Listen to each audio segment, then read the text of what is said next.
Hello, what's up guys? Welcome back to Goodbrook Production. I'm here with Motive, giving you guys another video reaction video. And this time we're gonna talk about Flip Top, J Black versus Marshall Bonifacio. Shoutout nga pala kay J Black, shoutout kay Marshall Bonifacio, shoutout sa Flip Top, at shoutout pa kay Sir Enigma. Ganun pa man guys, maraming salamat sa mga nandito pa rin guys. At bago tayo mag-start, bigay ko lang yung nag-request nito. Ang nag-request nito at nagtatampo na siya, si World Creature 909. Sabi niya, J Black versus Marshall, sir, tagal ko na po hiniantay yun. Sorry pala, World Creature kasi, di ba, majority wins. Pag marami, more than one yung, nagpapa-request, ginagawa natin. So, dahil, unahin ko na to para kahit paano mapagbigyan kita. Pasensya ka na kung di ako hindi ko na-react agad. Ganun pa man, guys, nagpapa-shoutout pala si Lapok 2.0, sabi niya, shoutout din sa'yo, Boss Plan, paka-greet naman po yung anak ko, birthday niya sa July 12, si Kurt Avendaño. Shoutout nga pala kay Kurt Avendaño, happy birthday para sa'yo. Yeah, ingat yung lahat dyan. Ganun pa ba? Let's get to it, pero bago ang lahat, maraming salamat sa mga dito pa rin nakantabay, walang sawa, nagtitiwala at sumusuporta, at nag-aabang at nanonood pa rin sa reaction video natin. Ginagawa ko lahat ng makakaya ko para makapag-produce ako ng maraming reaction video.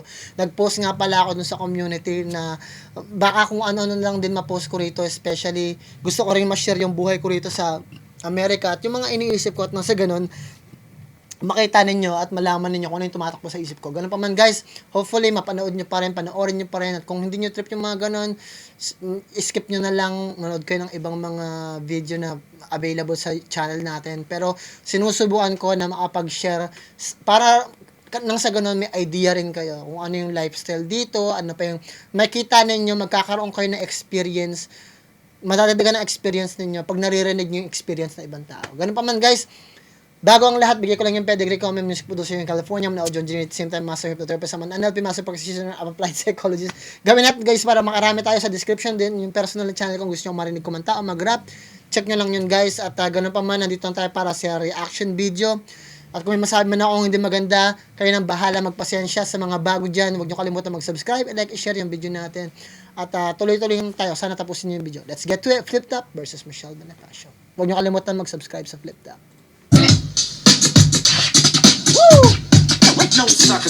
Disclaimer, ngayon ko lang mapapanood si Marshall Bonifacio.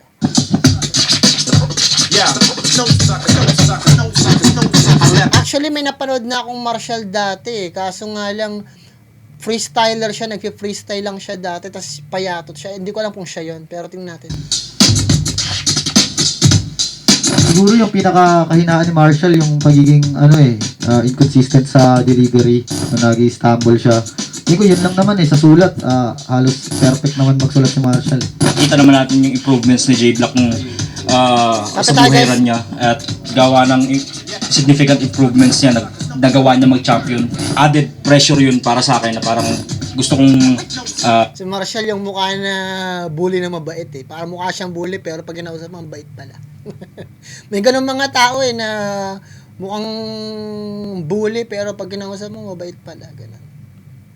Kasi wala siyang disappointment sa katawan niya, wala siyang parang may mga marks kasi sa mukha na tinatawag yun ng micro-expression.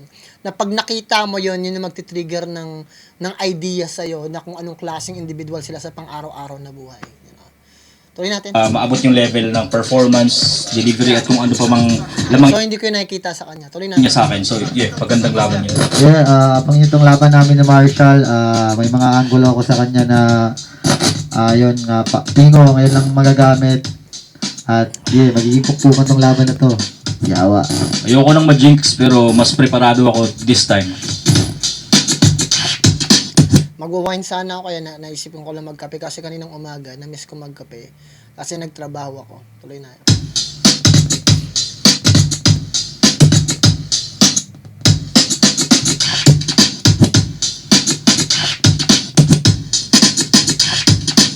Sa totoo lang, trip ko yung ganitong klase ng intro ng Flip Top Ang bilis, as nandito na tayo kagad. Masuportahan ng Flip Top sa pagnood nito sa YouTube mismo, mapakausap, wag piratahin. Iba pa rin talaga pag live. Hopefully makapunta ako dyan. This year, susubukan ko manood sa Flip Top.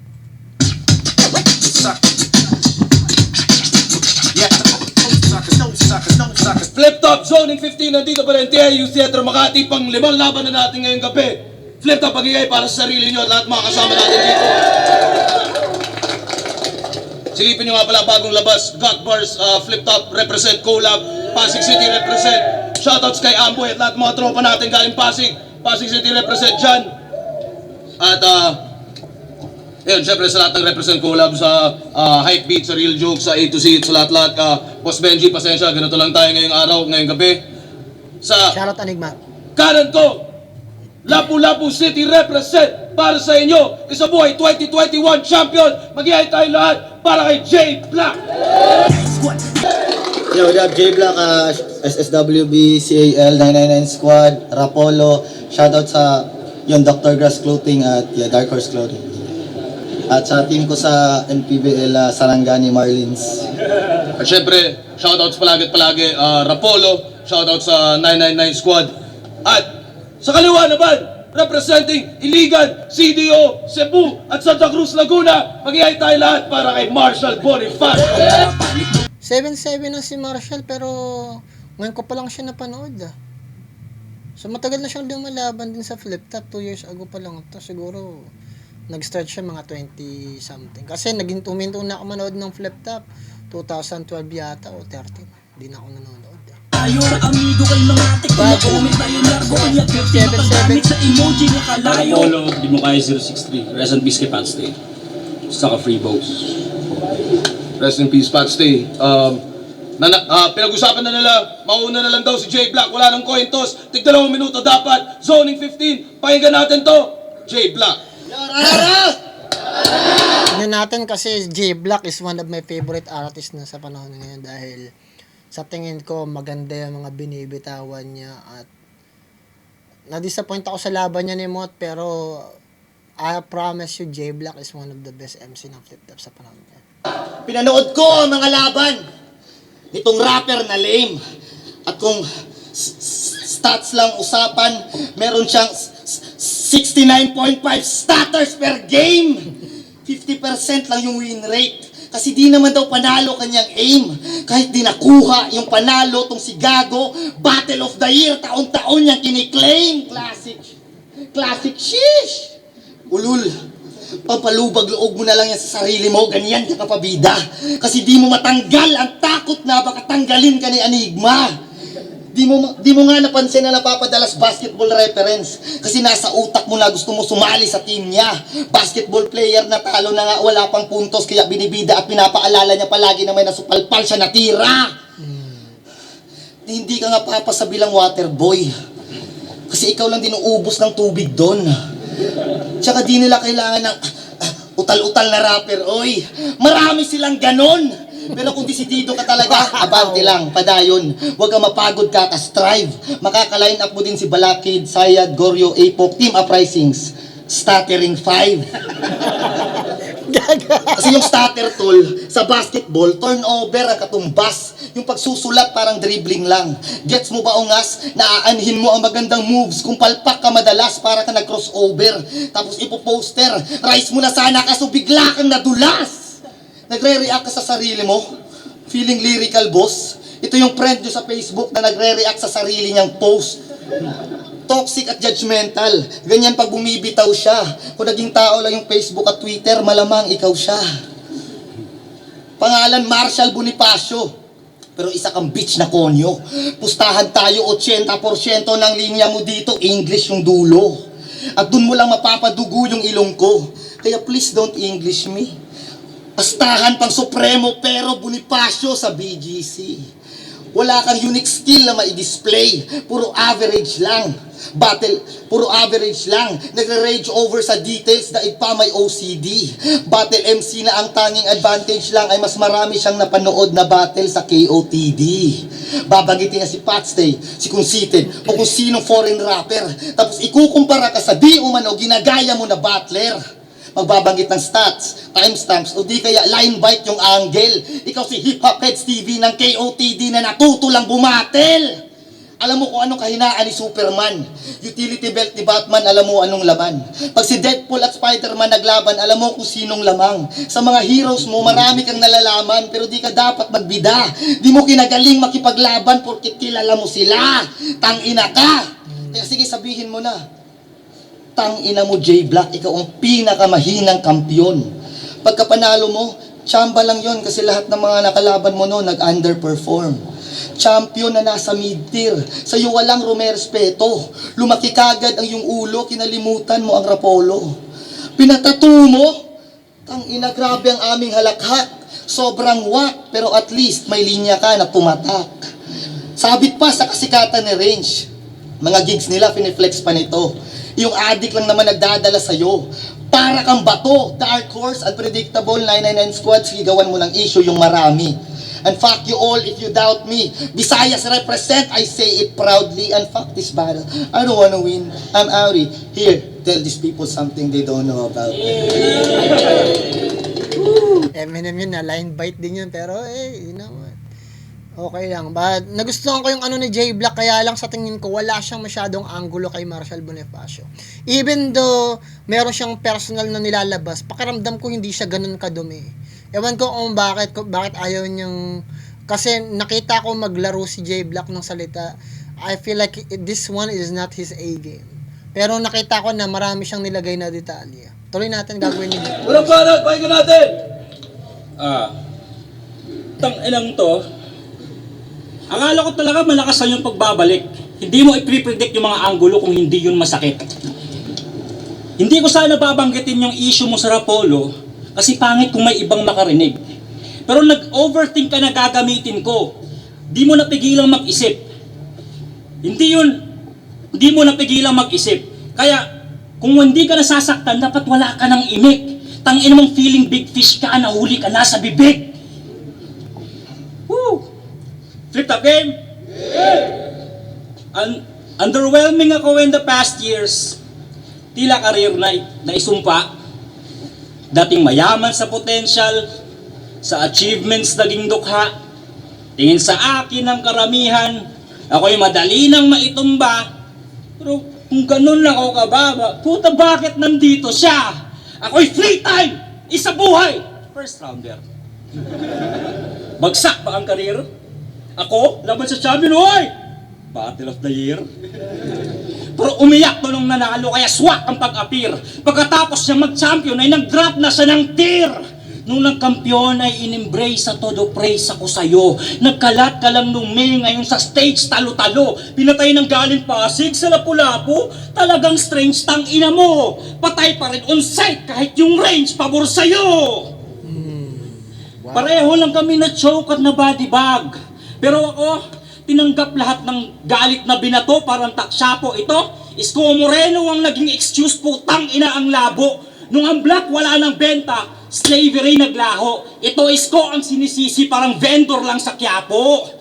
Pero dahil doon nakuha true aim, naging full paid traveler. Lifestyle naman 2 chains, tapos Bruce Wayne wallet share. Pagkatapos ng kampanya, naging player siya ng Axie, isang loose change scavenger kasi wala na pera sa Isko. It's not a good day, manager. Wala kang karapatang magrason. 5 buwan ka naghanda. Huminto ka na timang. Sumama ka sa kampanya. Sa ginto ka na hibang. Scholar ng bayan na rebelde na rekrutong nakibang. Kamatayan niya sa gubat ay Isko ang dahilan. Gets ko? Pag nagmalaki at nagapi ay masakit yun sa laman. Tanggapin mga mali, bibig itiko mo na lang. Don't judge a book by its cover. Dapat i-read mo yung laman. Pero hinuhusgahan kita kasi hanggang titulo ka lang. Champion status niya, wala na. Wala pang na-form na legacy. Sa pagputok, walang nabuo pero agad nagpabasectomy. Post lagi sa Facebook siya kampiyon. Post lagi sa Facebook siya kampiyon. Iyak ang mga enemy. Pero wala pang 1 taon ang kanyang status naging memory. Di ko yung kini-question. Deserve niya ang spot sa top, ako'y nagalak din pre. Unpredictable ang paglapag, ramdam kanyang tindi. Pero ang gravity lang malakas, wala na siyang silbi. Kung unpredictable ang pag-angat, ang pagbaba hindi. Ano ang banat, pakinggan natin! Wow! Shit, hindi ko na malayan yun ah. I mean, I like J Black pero nakuha ni Marshall Bonifacio yung first round. Masakit para sa akin to pero guys, ako nagpapakatotoo lang ako talaga guys at ako'y I can't believe it. Putang ano, naunahan si J Black. Paano nangyari yun? Nakatamaan si J Black. Nabaril si J Black, guys. Masyadong mabigat. Nag-take ng risk si Marshall Bonifacio. Pinersonal niyan si J Black ng sobra. Umpisa pa lang. Napaka-risky nun kasi magiging premature yun eh. Pero dahil nag-personal si J Black sa umpisa at hindi ganun kalakas, parang iyon yung nagsilbing parang timbangan eh. Nag-personal si J Black sa umpisa, in-expose niya mga talento ni Marshall Bonifacio, mga kagagawan niya. Pero dahil sa ginawa ni J Black, doon nagkaroon ng imaginary na timbangan kung saan yung personal ni Marshall mas nag-stand out kaysa sa personal ni J Black. So sa tingin ko nakuha ni Marshall Bonifacio yung first round kasi mas intense yung binigay niyang personals. Nag-start kasi sa personal si J Black which is very risky din talaga. Tignan natin, second O round. diba? Puro Ingles lang yung suntok niya sumatotal. Bonifacio pa man din. Pero kung mag-isip ka, kolonyal, palipat-lipat ng tirahan kasi sa kanila walang pagmamahal na makuha. Kung Bonifacio ka talaga, dapat may pag-ibig ka sa tinubuang lupa. Dapat may pag-ibig ka sa tinubuang lupa. Mula Iligan, Pasibu, ngayon Laguna, Tangina. Luzon, Visayas, Mindanao, kanya nang narepresenta. Batang hamog ka ba ha? Kung san-san ka nakatira, taga saan ka ba talaga? Alam niyo where you're from? Kaya niyang gawin mag-isa. Ikaw ang best import ang mag-aangat ng Cebu. Yung pride namin ay aming nilunok. But what man happened to this conyo? Like di siya na pag-champion ng mga maaarte niyang suntok. Kilala mo ko. Alam mo ako'y parang bulkan yung kulo ko nasa loob. Lumipat siya, hindi. Lumikas ka kasi alam mong malapit na akong pumutok. Kaya anong galing Iligan? Baka yung galing ko inilagan mo. Ganda rin yun. Ayong nagkita tayo sa Kapitolyo, apartamento sa norte, magiging tirahan mo. Huling lipat nito, na merwisyo pa si tanga. Kasi imbes yung inidoro yung pintuan ng CR yung nagbara. Taba-taba na ni Marshall. Tangina, wala na yatang lunas. Nung umapak siya sa timbangan, ang lumabas, abangan bukas. Bakit naging ganito, kataba? Narcissism lamang po. Kasi imbis na dumbbell, ang binubuhat mo, bangko. Madalas niya kasing nasisira yung mga silya sa McDo. Ako po, kumusahan lang mamasamain. Di ko plano maging sulto. Pero payo ko, ingat ka men. Baka malapit na sundo mo. Di din ako bilib sa kwento, pero para lang siguro kasi nakita ko yung picture mo, tol. Tangina, wala kang leeg. Taba-taba na ni Marshall. Boss, bawasan mo kumain. Nung nag-inuman tayo, yung pulutan mo may kanin. Naging ganyan ang kanyang tiyan. Lechon kawali na Paris ay beer, isang cheeseburger, chicken wings, at isang battle of the year. Yung karir, nasa treadmill. Yung karir, nasa treadmill. Ano mang takbo, stagnant, lumipat ka ng treadmill. Pero ganun pa rin yung takbo. Minsan lang mabuhay, Marshall. Katawan mo, ingatan mo. Breathtaking mag-perform kasi afterline gumaganto.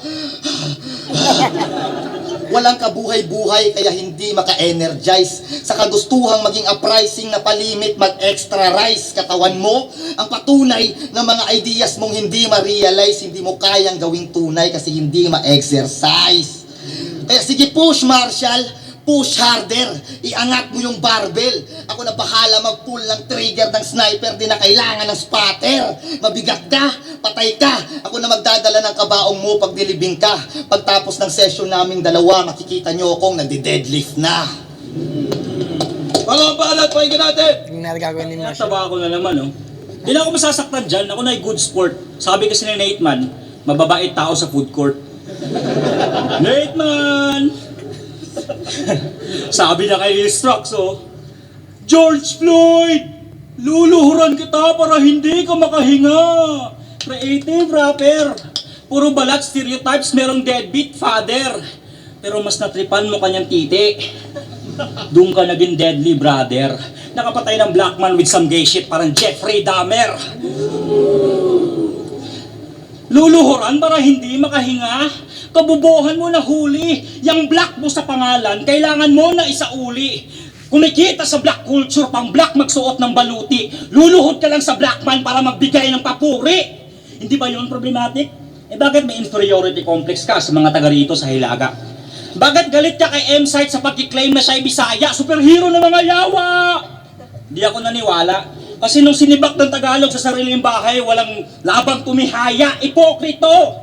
Kaya nagbisaya na lang kay M-Site para sa crowd ay maungusan. Daig mo pa Tagalog na may Cebuanong sunod-sunuran, ginawang yaya sa anak, tagapag-alaga kahit di magulang kasi gumamit ka din ng Bisaya para takpan ng pagkukulang. Irresponsable ka kasi! Parang grupo niyong 999 Squad. Yung grupo niyong hindi balanse. Hindi kayo mga rapper. Protektor kayo ni Range kapag sa issue inatake.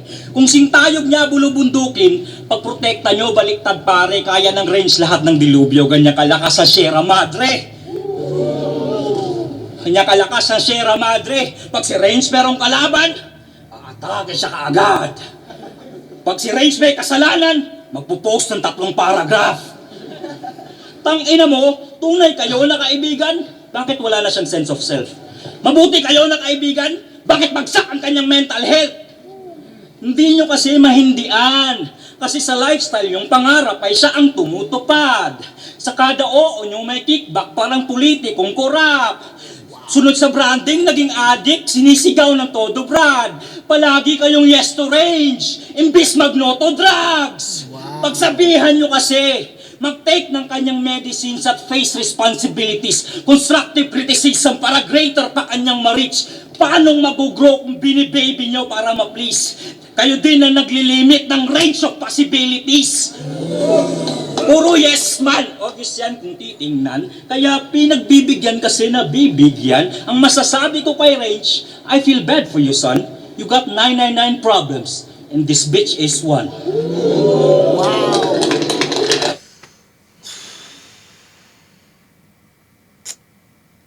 Nakasita yung personality at behavior ni J Block doon at saka yung ano niya, paniniwala, personal beliefs. Napaka-intense at napakagandang angulo mula kay Marshall Bonifacio. Nabaril si J Block. Wow. Big props kay Marshall. Natalo si J Block, na landslide si J Block. Puti. Hindi ako makapaniwala. Kala ko mamaniin niya lang si Marshall. Na landslide siya dito. Baka na-busy lang si J Block. Hindi effective yung ginawa ni J Block dito. Nasilipan siya ni Marshall Bonifacio. Inatake yung personal beliefs niya. May mga tao kasi na ina-attack yung status mo, kalagayan mo sa buhay, yaman mo, lifestyle mo. May mga tao din na umaatake sa kung paano mo patakbuhin yung buhay mo. Yun na yung mga choices mo sa buhay. Sino yung napangasawa mo, ano, yung mga magulang mo, yung mga pinipili mong kaibigan. At the same time, meron din mga tao na umaatake sa yung pagdidesisyon. Kung paano ka nagde-decide. Diba? Yung personal beliefs mo, yung paniniwala mo. Ano, yung pagsuporta mo sa isang tao, gano'n. Pinapakita kung gaano ka kabulok, gaano ka. Minsan dinidemonize. Even though hindi naman gano'n talaga yung gustong sabihin, pero nadidemonize.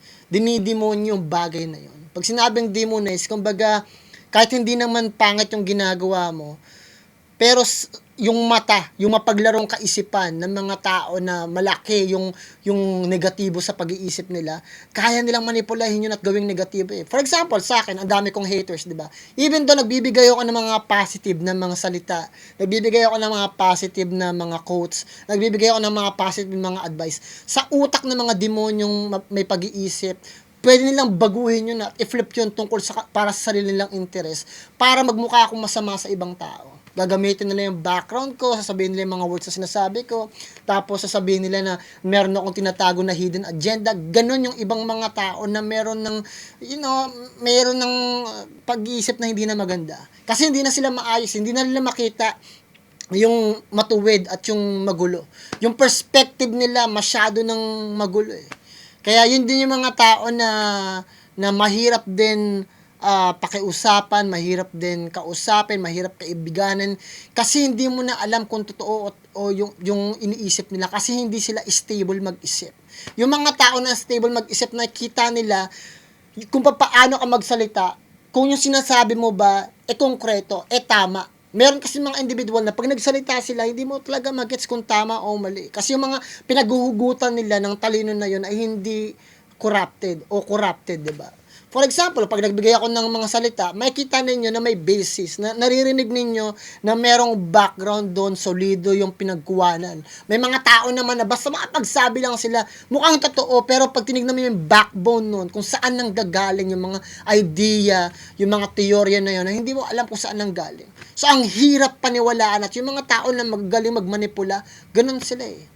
Gagamitin nila sa'yo yung mga words na ginagamit mo, tapos atakihin ka nila base doon, gamit yung paniniwala nila. Tinutwist nila. At para sa akin, napaka-effective na ginawa ni Marshall Bonifacio. Kasi na-atake niya si J. Block sa kanyang paniniwala at decision making. Tuloy natin. Libanan, pahinga natin! Trade drugs, J. Say Block. no to drugs. Ayaw mo magsabu? Inggit lang tong bobo. Kasi kung nagsasyabu ka gago, di ka sana nakatulog, di na masusunog yung adobo. Ang battle rap, gustong gamutin ni amigo. Kasi may cancer na nakuha. Sa kagustuhang maging big hero, naging Baymax yung itsura. Panggagamot o panghuhusga, di niya alam anong mauuna. Kaso imbes maging Hippocrates, naging Hipokrito ang puta. Kasi kwentador si Balakid. Si Ipok magnanakaw. Pistolero, bintanyero, at sinabihan mong mababaw. Average lang si Topper. Tapos sarili mo lang kalaban mo. Praning, baka multi-personality disorder, lahat ng nabanggit, ikaw lang din. Si Danny Myers, si Bender, di ba kinopya mo lang repa? Si Cripley at si Topper, nagbabato daw, abateka. Yung round 3 mo kay Topper, puro jokes lang din yun na di mabenta. Tunay nga na marsh ka. Mababaw at batuhang putik lang yung sistema.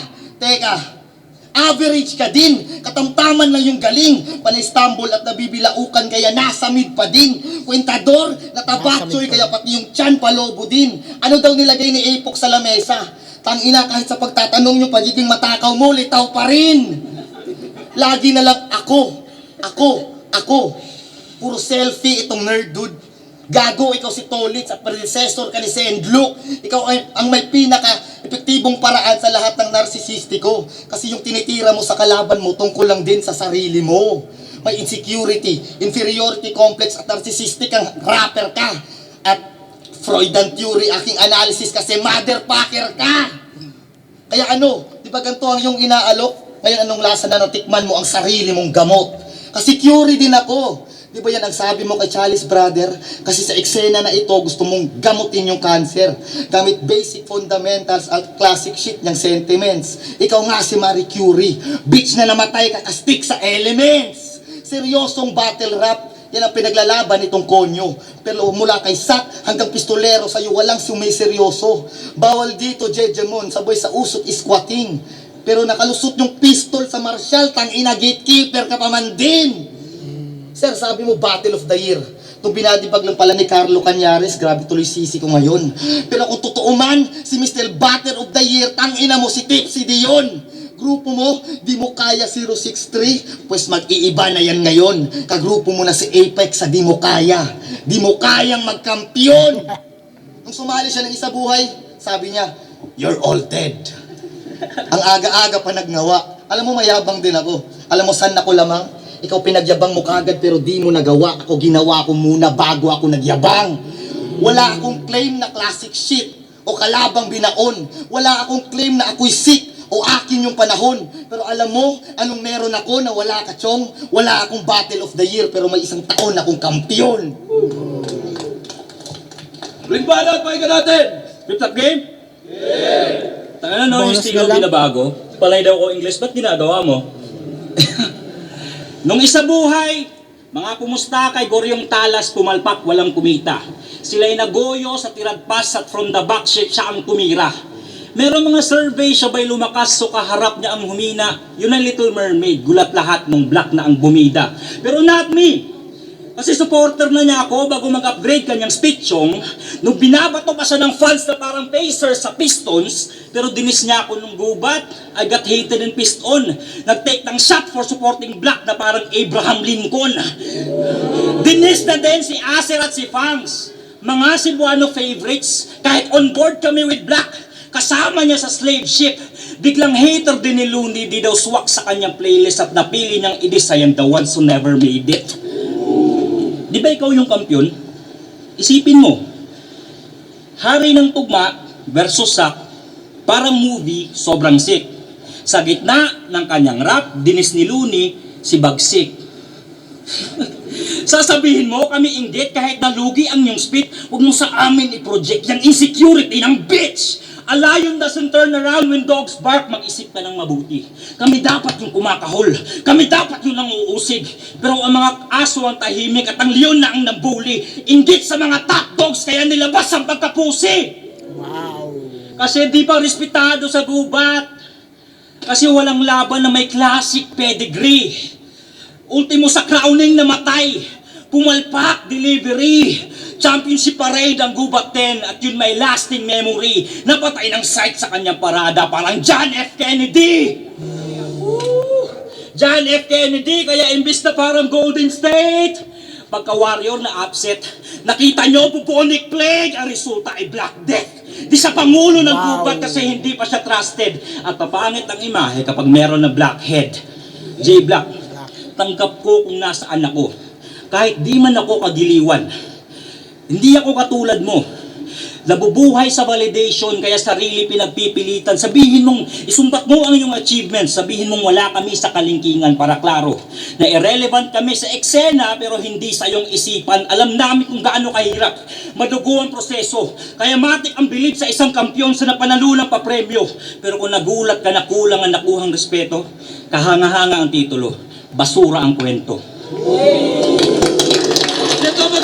Bonus na lang yung third round pero nakuha pa rin ng Marshall yun. Sa tingin ko maganda yung mga hinain yung mga letra.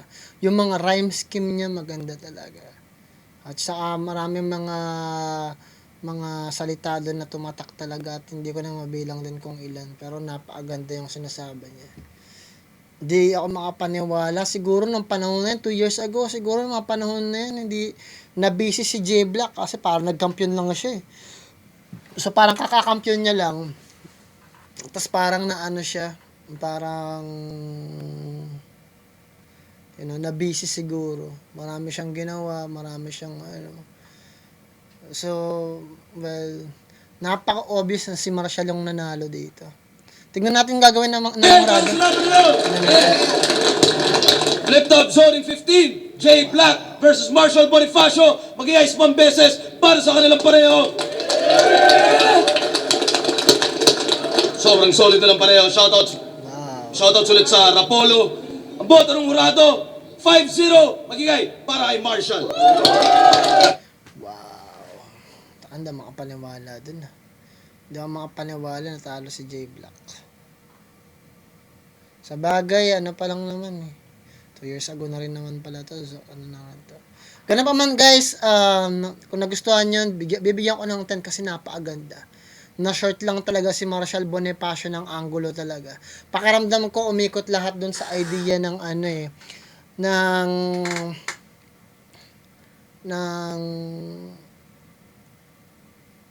tawag dito kung papaano yung inatakan niya lang si J Black tungkol sa physical attributes niya, tapos yung mga pinagagawa niya sa buhay, mga ganon. Pero yung kay Marshall masyadong malalim talaga yung personals na pinaghugutan niya. Pakiramdam ko yung mga ganong klase ng topic talagang sinilip niya at siguro may naramdaman siyang hindi maganda kay J Black kasi yung ginamit niya na angulo talaga. Bilang isang fan, katulad may mga fan talaga, may mga supporters, may mga artist talaga na meron talagang hinanaing sa kapwa nila artist eh. At minsan nabibigyan sila ng pagkakataon na sabihin yung mga bagay na yun. Talagang hinahanapan talaga nila ng angulo. Ganun pa man guys, hopefully nagustuhan yun. Nag-enjoy ako sa laban na yun, bibigyan ko siya ng 10. Congratulations kay Marshall, first time ko siyang napanood at congratulations pa rin kay J Black kasi nairaos pa din. Ganun pa man, shoutout kay Sir Enigma. Hopefully nagustuhan ninyo yun guys. Galingan ninyo sa lahat ng bagay na gusto gawin sa buhay niyo, sa pamilya, mga kaibigan niyo, mga tao na paligid sa inyo, at sa lahat. Magdasal kayo palagi. Ingat kayong lahat dyan at kita sa susunod na video. Peace out.